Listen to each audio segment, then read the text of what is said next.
Today I'm going to be talking about Tucker and Dale versus Evil. This is a movie I have heard of on several occasions, actually, but I never really got around to watching it for whatever reason. So I didn't know the specifics about it, only that it was basically a horror comedy.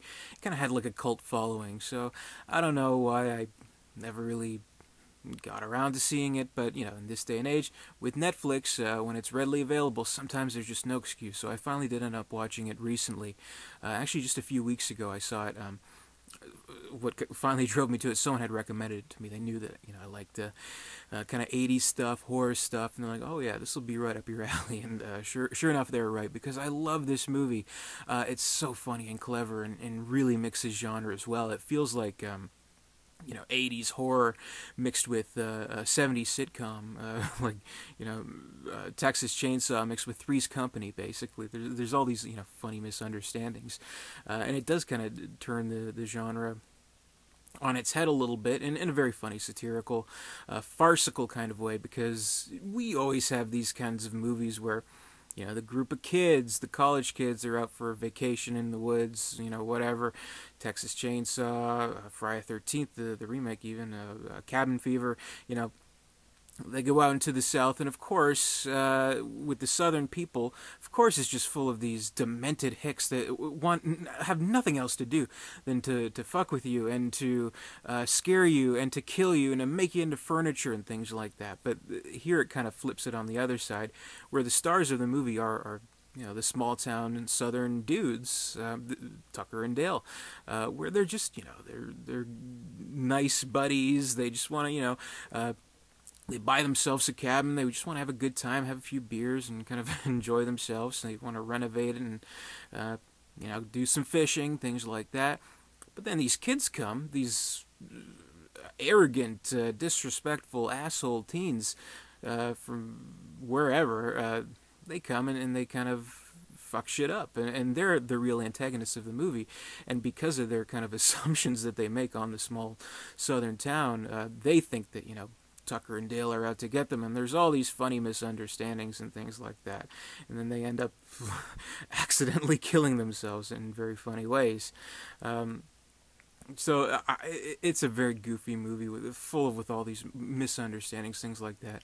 But I think it works because the two leads, played by Alan Tudyk, who most people remember fondly from Firefly, playing Wash, and Tyler Labine, who I personally, I remember him fondly from Breaker High. Do you remember Breaker High?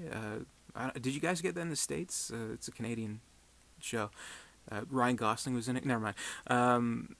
And they're really good. That you feel like they're really, really buddies, and that they are these nice, innocent guys that they do just want to just be, live and let live, kind of. But then these kids come, and all these horrible things happen, and it's so funny, their reactions to the things. Like, some kid will like impale himself, and they're like, "Whoa!" It's so, it's into like the wood chipper, and he's like, "Are you okay?" It's funny. It's really kind of funny stuff. And I think what makes it work all the better is that they don't just kind of play that same joke over and over and over again. Like, it's really funny, because it does take a while to kind of think, oh, okay, this is what they're doing. It's pretty clever, very good. But they kind of move forward with the ideas of the movie. They do have some twists and turns. Where one character who does end up to be the main antagonist, he kind of has like a secret, sort of, and there is basically a love interest played by Katrina Bowden, who I love in 30 Rock. She plays Siri on 30 Rock. She's kind of like she's the love interest, and they think the group of kids think that they've kidnapped her, but meanwhile they're taking after her because she fell, hurt her head, blah blah blah, all that stuff. So she's a good integral part to the movie, and kind of. Where the movie gets even funnier is how, once they pass all that kind of oops, accidentally killing each other kind of thing. One really funny section of the film where that character, her name is Allison, we learn about her. We learn more about her than the average kind of horror victim, even though she's part victim, part love interest. So it's kind of an interesting play on the female lead. we learn that she is studying to be like a therapist, like a counselor, a family counselor, basically. So there's one scene in the film where they'll just kind of like sit down and they're like, okay, let's talk over our problems, shall we? I thought that was funny. So it's stuff like that. I just think it's a really well done comedy. Really switches up the genre well, and plays against certain expectations that you've had, and it can get away with all this silliness because it is a comedy. If it were like a straight up horror film where these kids were accidentally killing each other, it would just be fucking stupid.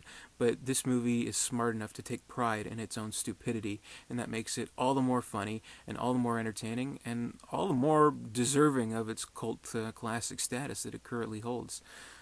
So I was extremely happy to finally have gotten a chance to see it. If you haven't seen it, definitely check it out. It's probably on Netflix, so there's no excuse. Don't be like me. Don't hesitate. If you're a fan of horror, if you're a fan of comedy, this is one of the funniest and best meldings of the genre since Shaun of the Dead. So definitely check it out. I would rate Tucker and Dale versus Evil 3.5 stars out of 4. This is supremely entertaining, supremely funny, and gloriously violent movie that you can watch over and over again. I know I will. I definitely want to get it in my collection sometime soon. But until then, it's on Netflix, so check it out. That's my review. If you liked the video, give me a thumbs up if you're so inclined to do so. Comment below. Did you see the movie? What did you think? And if you haven't already, hit that subscribe button. Subscribe to me. That'd be great. So until next time, I'll see you later.